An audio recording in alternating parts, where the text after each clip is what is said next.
All right, welcome everybody. We're going to do a little bonus podcast. Going to be talking about kayaking in cold water or like wintertime, cold weather. Basically, from around me from now on through like March, it's going to be the water's going to be pretty cold. It's going to be different, and I have to dress differently and prepare differently. So I brought Jake on to come talk about this. He's definitely an expert and doing it all year. What's up, Jake? How's it going? Yeah, it's about that time actually. It's time to start thinking differently. And I don't like it because I love going carefree. I think Jake's like that too. We like to just go, just grab kayaks, go. Whatever happens, happens. We're not too worried about things in the summer, like flipping or it raining or things like that. But now throughout the winter, where Jake lives and where I live, it's definitely something you need to keep on your mind. So I'm gonna I got a quick story to kind of get you in how the mindset of what we're going to talk about. But we're going to talk about shoes, what pants, jackets, how to prepare, what kind of things to bring, and we're not going to exactly. We'll tell you some things that we use, but there's also a lot of this you have to put your own thought and risk factor into it. Everybody's different, but I just thought this would be a good topic to bring up and just get you thinking about it, because I know a lot of y'all stop kayaking in the winter, and I want you to be able to go out and kayak. And I used to never kayak in the winter; I was scared of it, but I'm getting more and more comfortable. But I also know I need to be more prepared. So, Jake, real quick, so like 2 weeks ago, it's just starting to cool down. I take a buddy out from church, and he'd only been out kayaking a couple times, so he's not a kayaker. I gave him a life jacket. One of my, he could borrow. I put him in actually a nice kayak, the Kusa X, and we're just floating the river, no motors, no nothing. And so first thing happens, he stands up to use the bathroom, and he falls out of his kayak. So Oh my God. I'm ahead of him. I hear kadoosh. I look back, and it's like 3 foot of water. So he stands up in the river. It's not real fast, but it was a little bit of a cool day, and the water was cooling down. So and he was not. So he was like he's soaked, obviously, and it did warm up a little bit more that day, but like it was kind of cold. So I actually had a dry bag in my kayak that I'd packed. It's probably the first time I've stuck it in there this year, and I had a just a long sleeve shirt in there, and I gave him that so he could take off his wet top and just put a dry shirt on, and that he was fine the rest of the day. The wet pants really wasn't that big of a deal. But later that day, a storm came, and we both got drenched, and it was kind of cold. Like I said, we were right on the edge. If it was right now, it would have been miserable, but we were right on the edge of it being really cold. And that got me thinking, I'm like, man, I really need to be more prepared for the cold weather elements and the cold weather aspect of things that do happen. Maybe I do fall in the river in the middle of the winter, going down a rapids or something that I didn't see. Most of the time you flip whenever you're least expecting it. Also, like, you know how it is. You can flip from anything, like something, or just make you fall out. Maybe a storm Oh, like comes up. the thing that's always making me almost flip actually is like the thing you can't even see, which is the knobs of the roots. It's Oh, not like it's like the little ones that yeah. stick up like that. Your Oh, yeah. scupper gets stuck on it, and then it flips you out. So Yeah, and that's the thing is people are like, oh, I'm not going anywhere. I'm not going anywhere where there's rapids, but you never know what could trip you. Your rod's getting stuck in a tree, just any kind of weird little thing. So this is like you want to be that extra safe. You don't want to have getting wet or something ruin your whole day or endanger your life. When it's really cold. So we're just gonna that's what talk about happened to some my things. buddy. My buddy Yeah. flipped literally right at the start back in March, and I was like, great, the whole day is ruined. But we had extra clothes, so I mean, he just powered through it. But I mean, the water had to be like 50 degrees, if that. So it was Yeah. cold. All right, so let's talk. We're going to talk about some things that we bring, and I actually need to put together another dry bag, a little bit better one. I actually bought some stuff recently, but let's go. We'll start with like shoes, then we're going to go to pants, then like jackets, and kind of work our way through some stuff. First off, your feet. Like I think that's the biggest thing. You don't want your feet to be wet all day when it's cold. What are some shoes you wear, or what would you suggest? So I tend to wear boundary boots, which I know we're probably, and I know that John has a pair too. Yeah. The NRS boundary boots. Once it gets below like that 50 degrees, they're really good. But if it's like really cold, they can be kind of cold, so you have to wear like insulated socks. But I really like wearing waterproof socks with them. So if you wear the waterproof socks as like your main layer, and then like you can put on like a normal pair of socks and then put on the waterproof socks, it gives you like a little extra layer of protection.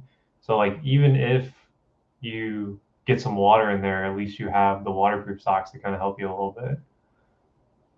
Yeah, if you're watching on the podcast channel, the whatever's biting podcast, I'm showing a picture of them.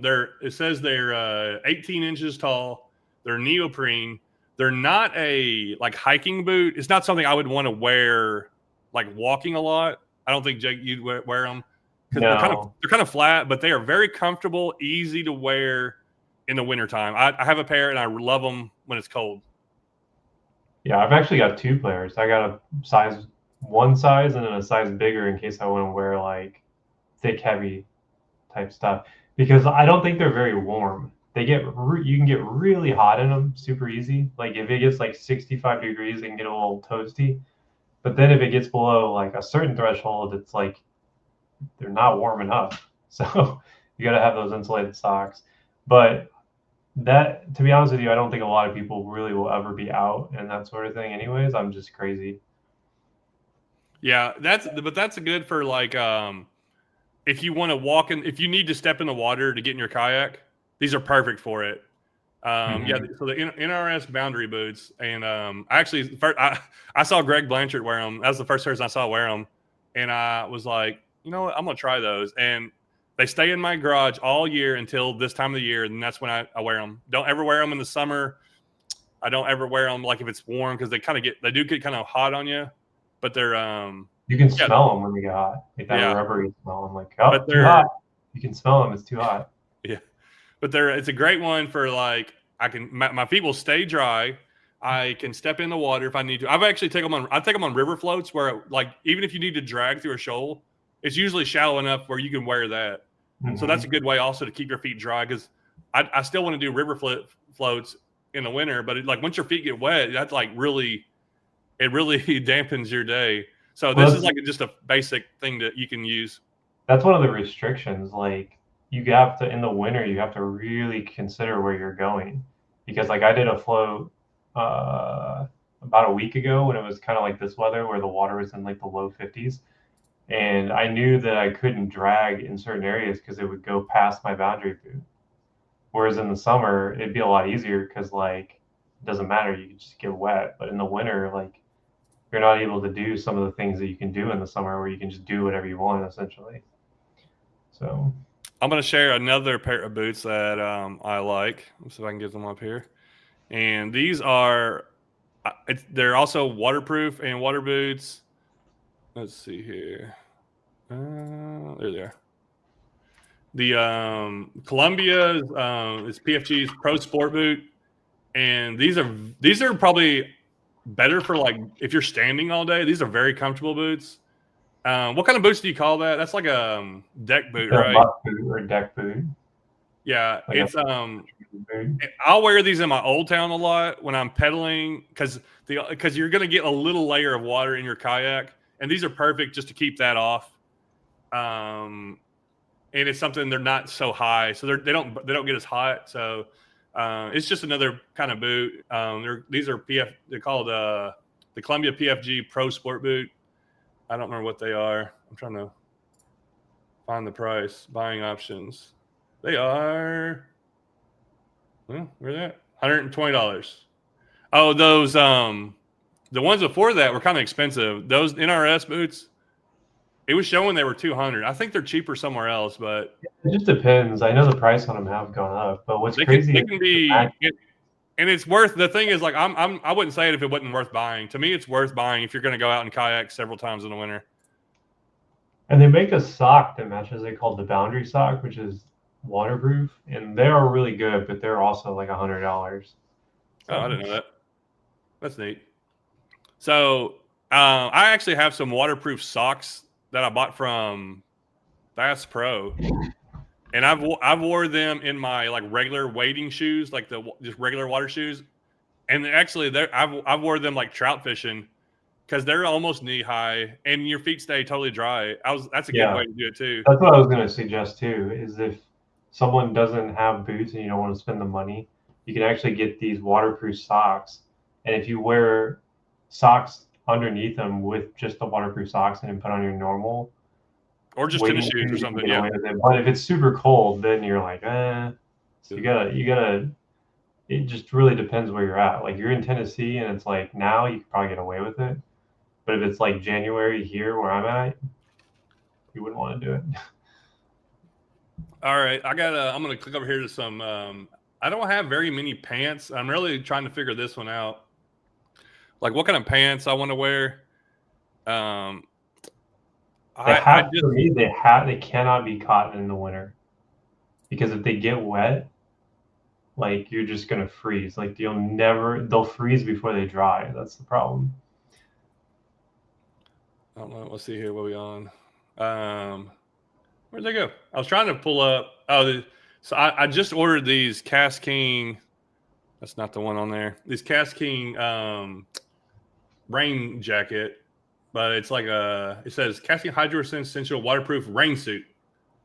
And I bought a top and a bottom that I want to be able to carry for when I go fishing. Let's see. I always have one in the winter. I'll always bring my rain suit, even if it's not raining. That's what I should start doing, and I'm going to try to make myself start doing, even if it's just like some simple rain suit. If you can just have something to keep yourself just dry.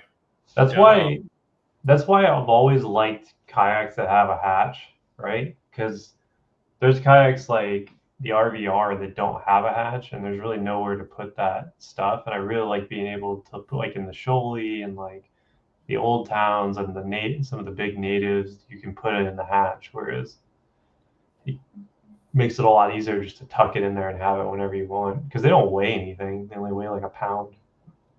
Yeah, it's just another thing you can throw in there. You just have security or just a comfort factor. I got some pulled up right now. These are Kayaking ones. I ordered. I haven't tried them on. I need to actually try them, but they're only like $55. I think top and bottom are like $100.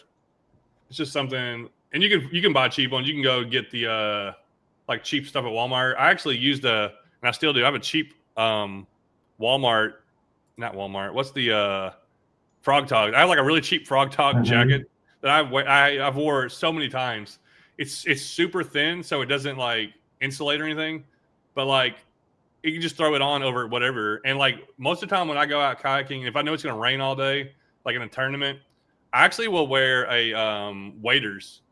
I wear waders and I throw my rain jacket on over that, of course, life jacket. And then so I keep my waders belted up. Now they tell you not to wear waders. It can be dangerous. But I feel like if you're sealed up and bolted up and my life jacket's tucked up, it's going to be hard to get water down in there. And but at the same time, like in that suit, there's no way I can get wet. Like you cannot get wet wearing that. Whereas if you're wearing like a top and bottom rain jacket, you can still get wet. But I would look into doing that before you do it. Or I've actually thought about cutting the feet out of the waders and just having like basic bibs. But I'd love to have a dry suit. Like in an ideal world, it'd be nice to have a dry suit. The problem is they're insanely expensive. They're like $1,000, some of them. And two, once you're in a dry suit, you're kind of just in it. Like I got one, and the experts will tell you. And I'm not saying we are the authority on what you should wear. I'm just giving suggestions of what I do. But like the experts will say, if it's cold at below a certain temperature, you need to be in a dry suit. Well, here's one right now. It's $600. I mean, they're right. They're absolutely right. But it's just, I'm just saying most people probably aren't going to do that. So you're going to have to take that in your own risk. I would like to have one, but I don't know. Maybe one day I'll buy one if I feel like if I know, especially if I'm going to do like a big river float that's like, all right, this could be extra treacherous. But yeah, there's one. I'm looking at the Mustang Survival one right now. It's $600 on sale. Actually, was $850. I bet you that's nice too. I bet you that's nice. Yeah, I mean, I'd love to have a dry suit, and they come in like pretty high contrast colors too. So if you fall in, the thing is like a lot of times what I'll do in the winter is I don't choose floats where I think I will get like in a lot of trouble. It's like you never expect trouble. No one expects to drown, obviously, but I try to avoid wide sections of the river and fast sections of the river. Just kind of All right, like, so let's just cover that real quick then. So, say it's cold, you're you're gonna be more careful about what you choose. You're gonna look more closely at the water flow. If you're doing a river, you're gonna look more closely at the weather. What's gonna happen if you're on a lake and it gets choppy? A big lake. So you're gonna yeah, put more thought into when you go out, and that's probably the most important thing. Just be extra thought into the process.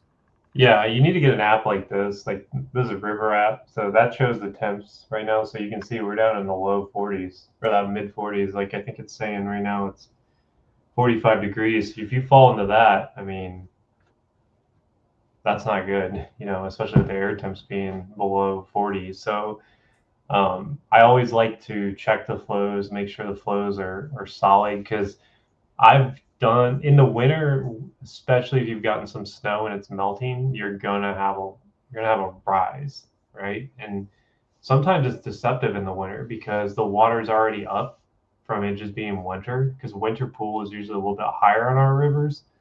Um, and when that snow starts to melt, you can get some pretty gnarly sections. I actually almost flipped last winter because a section of the river had changed since I had been there and I wasn't ready for it. So, Yeah, that's winter's not a time when I'm picking a new stretch of right. water for sure. I'm not going exploring. Also, like you said, it usually stays a little higher because it doesn't get all the grass and trees don't suck all the water out like they do in the No summertime. evaporation So, either because it's cool. So, and the water usually is flowing can be flowing faster, and it can rise quicker. So that if it rains, it's probably going to rise. So that's just more things that we're just trying to bring up things that to think about, make you think. All right, I want to do a trip. I want to be safe. So never take any risk in the winter is my mantra. Like, you never find me like thinking like, oh yeah, I'm gonna go shoot this rapid. If there's even like a tenth of a percent that I'm gonna like flip, I just walk my kayak down it. There's no shame in in being safe. yeah, I don't even do it hardly at all any because like I just don't want to lose anything. Like I have so much Yeah, I'm gear. I'm kind of the same recording. way. I have cameras. I have of course the rods and reels, and it's like dude, you just like you flip over one time and it's $1,000, and I've flipped a couple times and it's costly, and it but even more in the wintertime if it was cold, that's even like everything is just heightened, I guess, and just made extra tough. Yeah, I mean, my buddy in the winter will carry a fire starter kit. Like he has this, it's a waterproof fire starter kit that if you need to, you can start a fire within like minutes. You Well, let's know, get into that then. So let's say you are going to go kayaking. You think you got clothes that are pretty good. You're prepared. You've thought it out. But worst comes to worst, somebody flips in. You're no cell phone service. You lose your phone. You can't get a hold of nobody. You lose your kayak, and it's going to get cold. And even say something happens, you can't get out of there. It's going to drop at night. You got to have some kind of fire, even if the cold from the river is not going to affect you. So or your kayak bus. If you lose your kayak, you're in bad shape. But if your kayak bus, what would you bring in a dry bag? That's like, all right, this dry bag is for emergencies, basically emergency only. It's a bag that's when I say dry bag, it's like a bag that it's sealed. There's lots of them out there. It's sealed. There's everything's inside. Will stay perfectly dry. You can pull it out. That's what I did the other day. I pulled it out, and actually, I had a dry bag, but it can still get moisture on the inside because of I guess condensation and stuff. It'd been in there a while, and I had actually the good thing I had inside my dry bag. I had Ziploc bags that were sealed inside the dry bag, so it was like a double layer yeah. protection. Give me I a mean, couple what you would have in there. That's like I want to have this with me. I typically bring I usually bring a closed dry bag that has two pairs of socks, two pairs of underwear, pants, a shirt, and then a hoodie. And sometimes I'll put in other things, but the reason why I say 2 pairs of underwear and 2 pairs of socks is like that's like the hardest thing to like get dry. It's like the Yeah. last thing to get dry. So like having those in there gives you like some wiggle room too, because like just because you fall in once doesn't mean you're not going to fall in again too. So you have to consider that like and Or for somebody else. Like that's the thing is like the other person right. might not have brought stuff, and you can really help that person out. Well, that's what I always tell people though. I'm like, if you're coming with us, you need to bring like an extra paddle. You need to have that dry bag. Like we have to have at least one extra paddle that we can like split in Yeah. half when someone drops theirs or something. It's like you got to have that in there, and like you got to wear a life jacket too. Like you can't go freaking kayak fishing in the winter without without a life jacket. So Yeah, that's for sure. Even if it's in a calm lake, it's just and I'm not gonna tell people they have to wear a life jacket. Some people would, but like I'm gonna highly suggest it, and it's gonna make me feel more comfortable if you are, especially if I'm taking a guy that I don't know his skill level and stuff. And the thing is, yeah, I think if it's you take fair. a guy that's skilled, they're gonna wear a life jacket. That's the thing is like the people that do it the most know that it's important.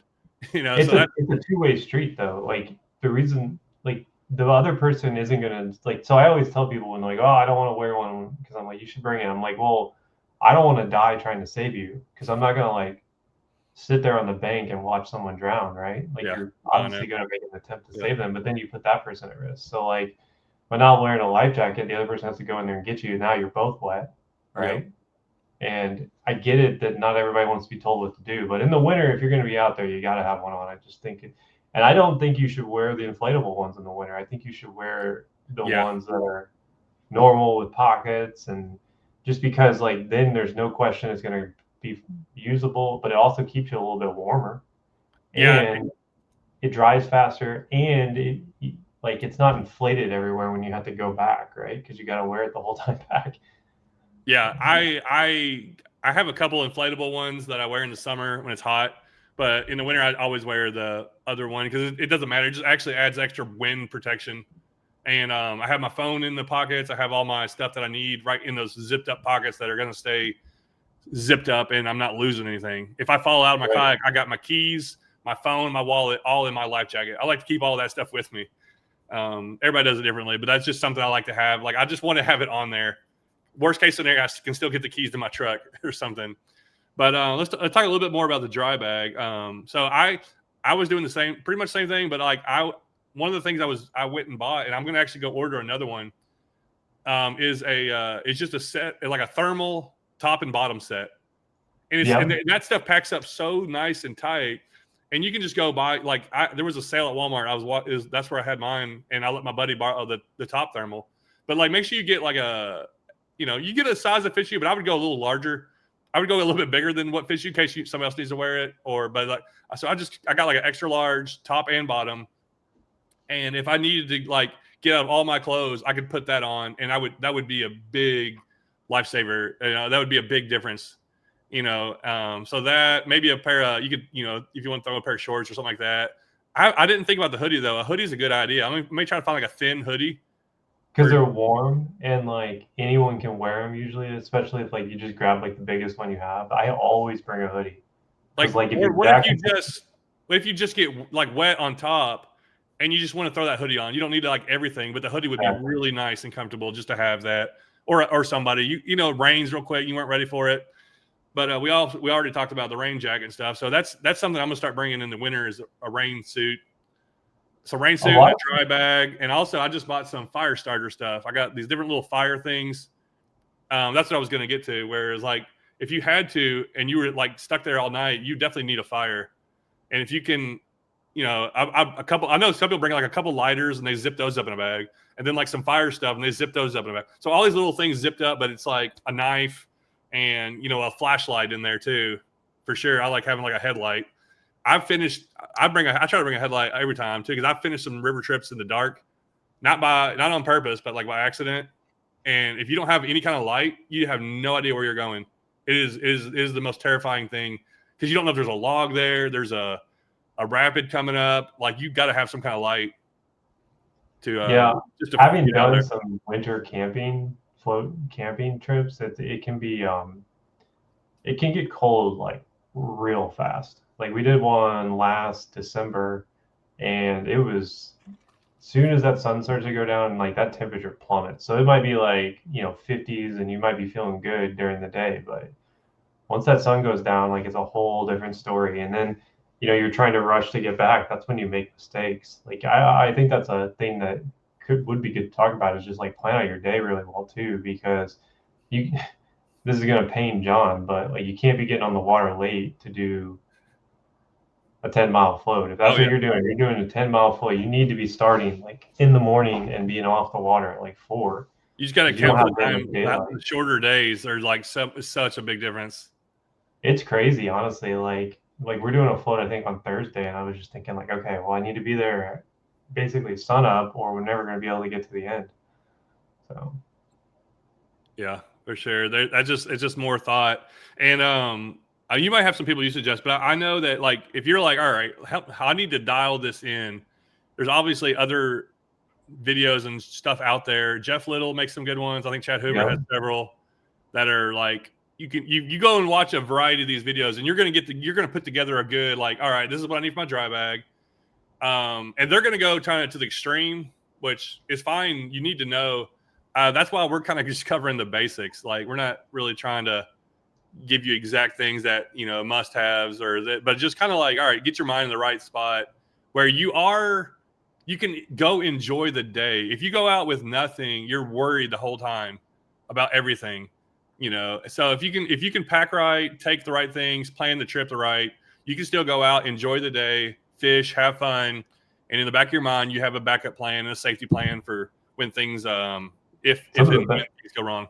some of the best fishing of the year here on the rivers starts about now. So we've got like a period where it's really good from like now until like around Christmas, and then there's a lull, and then it gets good again in the winter, where it's like just lights out good. Like you can just go out there and just kill them. So like that's why I love fishing all winter. Like the smallmouth get really predictable, really easy to catch. They're kind of vulnerable to catch.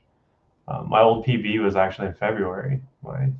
He was like 20 and a quarter, like 4.5 pounds or something.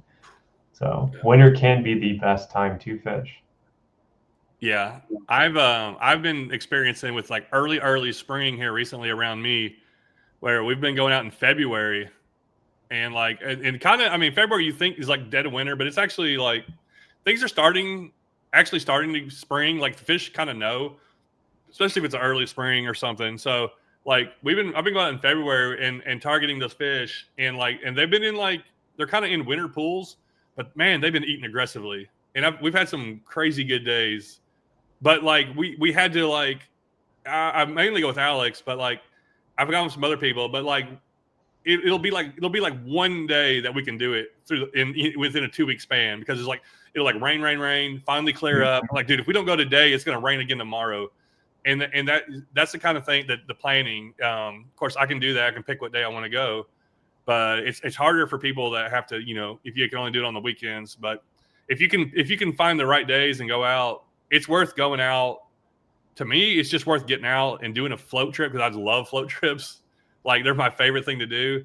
And even if I only catch a few fish, it's still fun rather than sitting in the house. The thing Um, about winter is like when you find them, you find all of them, right? Like they're not just like you don't just catch one and it's like, oh, it's just one there. No, you're gonna catch like if you caught one there, I promise you, there's more there because they yeah, hang out in the winter.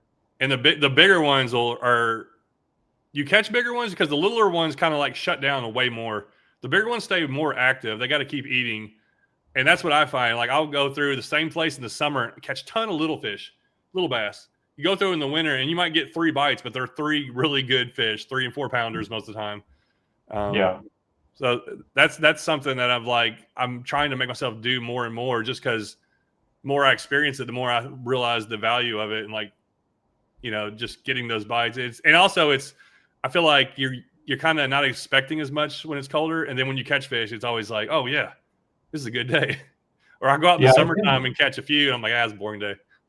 I tend to bring a lot more stuff with me in the winter than I do in the summer because like I feel like since I'm like moving so slow and taking less risk, I'm not really worried about having like a light kayak. So like a lot of times you'll see me, I'll be more willing to bring more stuff with me, just because I know I'm not gonna like shoot any rapids. Yeah. I'm not trying to go like, usually I don't do long floats in the winter anyways. I mean, I have, but usually they're like the more shorter, compact things. I like having options because a lot of times in the winter, it's like you don't actually know what'll end up working. Sometimes I get really surprised. I'm like, all right, we're gonna kill them on a jerk bait, and then they won't eat a jerk bait, but they'll destroy like an A rig or something. Or like one day I was catching them on the bluegrass bug and the dice bait. Actually, Oh yeah. it was funny. It was like the first time I'd ever actually thrown the bluegrass bug, and they were just destroying it. Yeah, my last 2-3 trips, I've had to go to that. I didn't want to, but I couldn't get them to hit anything aggressive. And then once I started fishing there, I started like just catching fish. So I was like, all right. But I used to do that with the Helgermite a lot. I'll throw it a lot in the winter. And people, I got so good at catching fish on it in the wintertime. People thought it was just a winter bait. I'm like, no, you can use it all the time, but like in the winter, they're not most of the time they're not so fast to come out and hit something. They like to look at it. They want it sitting there where a jig and stuff like that works a lot better. And we can we'll end up talking here 10, 15 minutes about how to catch fish, I guess. And unless I think of anything else to add to the how to prepare. But for me, like when I go out, when that's wintertime, that's about the only time I take a crankbait rod. Other than that, like I don't like throwing a crankbait, but I actually won some money throwing a crankbait in a couple big tournaments where I placed decently. But like that is not something I enjoy do or I like try to do. But I know when it does get cold and it cools down, I throw a little flat A or a little what's the other one that I did pretty good with? I can't think what it's called. It's another like flat lure. It's the Berkeley Fritz side thing. Fritz side, yeah, the Fritz side. I've had a lot of luck with that in February. And I feel like once it gets cold and I'll throw that thing, I feel like I just get bites. I just get bites on it. A lot of people here will throw the wiggle wart. That's like the Ozark special, the wiggle wart, or like a rock crawler, and they'll throw it all winter, and they'll just sit there and let it bounce off. Yeah. See, I don't particularly. That's not something I like to do. I'd rather throw a jerkbait in those areas. I just feel like a jerkbait will get fish who don't want to eat because it'll go by them and they'll be like, oh, can't help it. I got to eat that. It's like a reaction. They like, and sometimes you'll catch them and they'll be like one hook here, one hook here. It's because they just kind of like, swipe at it. So I'll taste it. Yeah. Yeah. I got to start using the jerkbait. For me, if I'm like, I got a tournament on Melton Hill this weekend. Now that water up there is probably not like, it ain't like winter cold yet, but I've heard it's already tough, which I take them tough. It's super clear. So I'm going to rig up my crankbait rod, which I don't even have it ready yet. Like I haven't had it. That's like my dual purpose. That's like my topwater rod in the summer. And then I switch over, change the line and put a different reel on it and make it my crankbait rod. It's like 12-pound fluoro. So I'm going to rig it up and then I'll have a BFS rod with I'm going to put a 3-inch, like a 3 or 2.8-inch swim bait, small swim bait. And then I'm probably going to go like a Yum Dinger. And maybe bring us like a probably like a what's it called, like what's the big swim bait? Mag draft. Probably like a mag draft because this is calm water, so I like the mag draft in that. Like something big and maybe a spinner bait just in case they're hitting a spinner bait or something. But I mean, you never know. That's why I love having it just ready. But like, it's funny because like the last time I went out, I did the jerkbait thing, right? Obviously caught a really big one. And then the next time I went out, I was like, you know what? I'm going to throw something different. I'll throw the spinner bait. So I was throwing the little finesse spinner bait, and I was just wrecking Kentuckies. Yeah. I probably caught like 40 Kentuckies in that trip. And then, I'm like, okay, well, I'm going to try something different and see if I can catch a bigger fish. And they didn't want anything else. I go back, as soon as I go back to the spinner bait, hook a freaking giant smallmouth. I wasn't ready for it at all. And of course, it got off. But I saw that. That was a big fish. That was giant, dude. Like, I don't even want to think about it.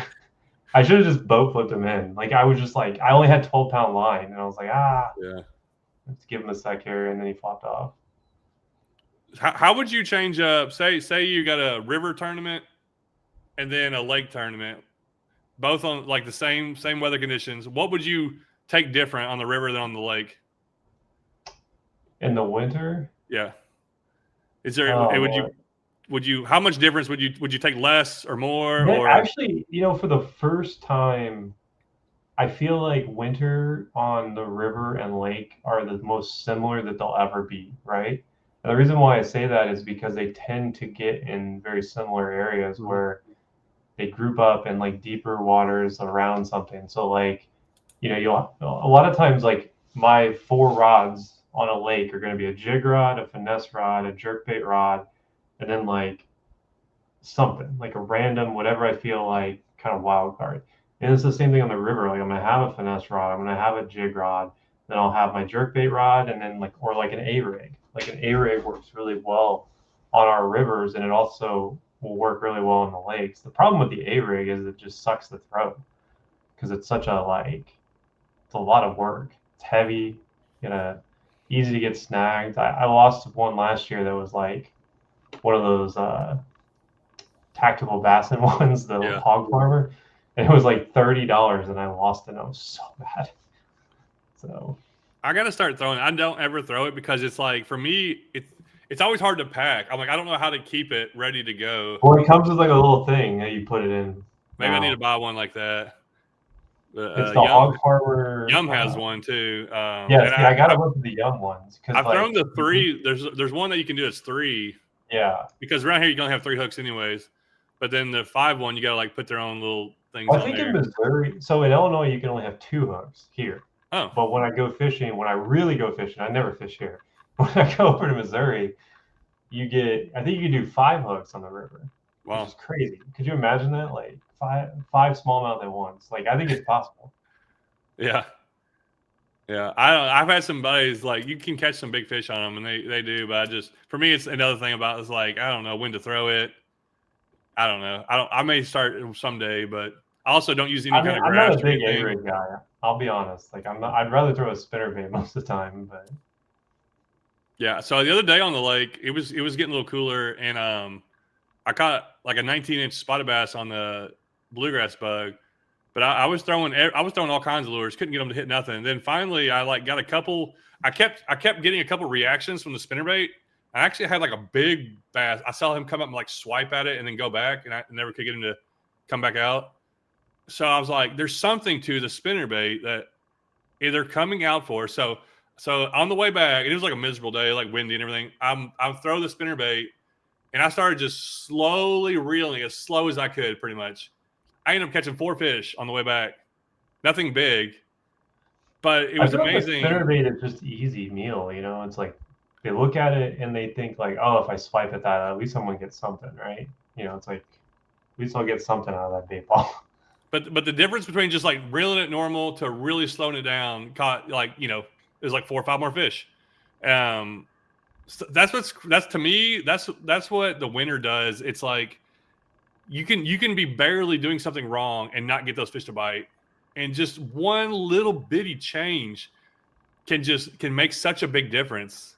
Where in the I summer it won't might even not affect I as much. won't even say because people will be like, what my best day last winter was on because it was on the dice bait. Oh yeah, Because it was just like we weren't catching anything, and I started throwing it, and it's just like every cast.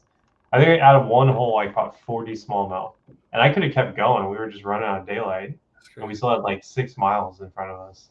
And I'm like, man, I don't want to leave. And I like the single access in the winter.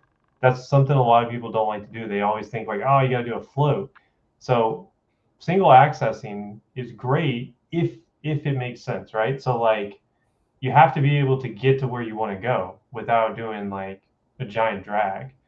But if you have like a 300 Newport NK 300, you can do it and you can get straight to those wintering holes. So there's like two or three like major wintering holes that I know of that I can just get straight to, right? Because you put in at the ramp, you go up, and you don't have to worry about doing a float, and it's safer. Single accessing is safer, at least in my opinion. It can be a lot safer. Like It you're allows not you getting stuck. to slow down. That's the biggest thing. Is like because in a float trip you're just moving and you have to move. Where what you're talking about the single access. You say single access is where if you're not familiar, you put in with your kayak and you either just go upstream or you go downstream or both. But you can get to a couple holes and just take all day if you want to. And Yeah. sometimes that's can be a big difference. Because I've floated rivers before, and you're just moving and casting. You don't really get a chance to figure out the fish because you're moving so much. Where if you do what you're saying, you can like, all right, let's go through all these lures. I know there's fish in this hole. It's a big hole. Let's figure it out. And you just take your time, and then get it, dialed in or whatever, or Yeah. figure out what the fish are doing because they're usually going to be more bunched up. You find a big deep hole, they're usually going to be there. You just got to get them to eat. Yeah, I think you just got to be smart about single access. Like, don't get a big head about it because if you're like, oh yeah, I can definitely go down river and get back, you got to make sure you can because like the last thing you need to do is go down there and get stuck. That's why the motor is so great. Like, if you're a good paddler, you can do it paddling too. I've single access paddled quite a bit in my life, so I know Yeah, the John video does I'm it. editing, the video I just published today. This is probably, if you're hearing this, it's probably a couple days ago. But like, I went 2 miles up this little creek, and I wish I'd have brought my NRS boots because the water was kind of cold. But I was just, wet wading, and I was like, "Well, this water's colder than I thought." But I took the Crescent Shoaly, no motor, and I went up the creek. I had to drag about 6 or 7 different little drops, and there was no fast current really or anything, so it was kind of easy to get up there. But I was That's when able the to. motors come in. But like pedal drives can do it good too. Pedal drives are great at single accessing. You can do it Um, with whatever. You don't have to. And I made a point to say, like, I love my motors, but I don't have to have the motor to do this. Like, this work, you can still do it with whatever.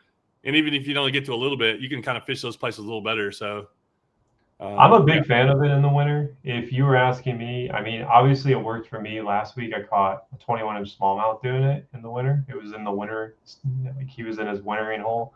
And I had a plan where I was going to go hit some very specific wintering holes. And the first one I got to was the one. And I didn't even need to go anywhere else really. I was like, okay, well, they're here. Yeah. And that's the beauty of it. Like, these fish have on the river, these fish have to go to these wintering holes. They don't get to like be like, maybe we'll go there later. It's like they gotta go there or they die because the water's getting cold, they need food and oxygen. And like fish in the winter, their number one priority outside of everything is safety. Can they live through the winter? And that doesn't necessarily mean they need a ton of food. They just need to make sure they're not going to be eaten by predators and there's enough oxygen because their metabolism's so slow that they can get by on a lot less than we would imagine. So And that's where, like, I hear it a lot, but downsizing. And that's where somebody told me about the spinnerbait. He's like, if you see that again, try throwing a smaller spinnerbait. And I was like, that might be a good idea. And that's where yeah, I'm gonna throw the BFS chatterbait, probably a ton during my tournaments this year when the winter, just because it's so easy to cast. And I feel like that's gonna catch me. I'm gonna be throwing that thing and hook like a 5-pounder because they'll eat like little bitty minnows and stuff and little things. one of the biggest largemouth I caught was in the winter. I want to say 3 seasons ago, and it was on a little bitty jig. And I think someone I was talking to when we were on the river last time too. I was telling him, I was like, hey, don't laugh about the Ned rig. I caught a 6-pounder on the Ned rig, and my buddy the next week caught a 6.25 on the Ned rig, and on a lake, like this little bitty Ned rig, and it's like the Ned rig is just like it's just such an easy meal. They just see it and they're like, yeah, I'll eat it. I was fishing. I was fishing with Alex it was like 2 years ago. We were out and it was like it was like really, really cold here where like the back parts of the water was like ice, like little shallow parts. Like that doesn't even happen ever. And we went down this bank and we both caught about 4 or 5 fish. I took my yum dinger. I had a 4-inch yum dinger. I cut it in half because they were biting that lure so soft and just like barely eating it. I cut that thing in half and then ended up catching some more fish. Where I was like, this is wild, but also this is when you hear about like guys crappie fishing, and they'll catch a 6 or 7-pounder. Yeah, It's colder. Those fish they're there. Like I'll just eat that. It's no big deal. My favorite bass lake, they like to walk out onto the the maintenance docks and crappie fish, and every time they're like, oh yeah, I caught a 7-pounder yesterday and I threw it back. I was like, geez, man, I'm out here like grinding for like, those 15 inches, and he's out there way out in the middle catching giants. Dude, which is crazy is like when I'm bass fishing, I like won't downsize that small, but like I've done it before where I'm like, I'm just gonna start trying to catch whatever, and I'll throw a little 2-inch Bobby Garland, and I'll end up catching like solid bass, and I'm like, that is crazy. Like, how come I can't make myself do it and I'm actually bass fishing? But because I did this, now I'm catching them. But yeah, it's crazy. But yeah. We'll probably end it there. Hopefully, that gave some people some ideas and maybe some tips on how to prepare. Maybe get you inspired to kind of go. Just be safe. Be safe and have fun. Go out and do some winter fishing, and also go out and look up more stuff on the topic to be, to make sure you are safe about it. So, for me, Jake, I always say this about my a channel. Like I usually don't tell people where I'm at and like certain things, but my goal is to inspire people to go out and have their own adventures and go out, find things for yourself. Go put some work into it and enjoy it. But if you like look through my Instagram or you look through my tag stuff, you'll find out all the information you need to find. I might not say it verbally, but most of the time, if you put a little effort into it, like you're gonna. I share a lot of breadcrumbs to all kinds of places. I always show what I'm fishing with. I try to show how I catch. If I figured something out, I try to share it with them. But it's up to everybody, their own self, to kind of. If you want to make it happen, you got to go make it happen on your own and find a buddy to go with. Don't do this. Don't go alone. I meant to say that. Don't go alone. I mean, yeah. I know if you're single accessing, it can be okay sometimes if like it's like a real easy one. But even then, it's like make sure someone knows where you're at too, because like I prefer to fish with someone in the dead of winter. You will not catch me doing a float by myself. Oh no, I won't either. Like I've thought about it, but there's a couple rivers by me that I'm like, yeah, I could float through that. I'm like, I won't do it. I'm just too. It's just not smart. It's not smart. I don't really like doing it by myself in the summertime. I don't really like doing river floats at all by myself, really.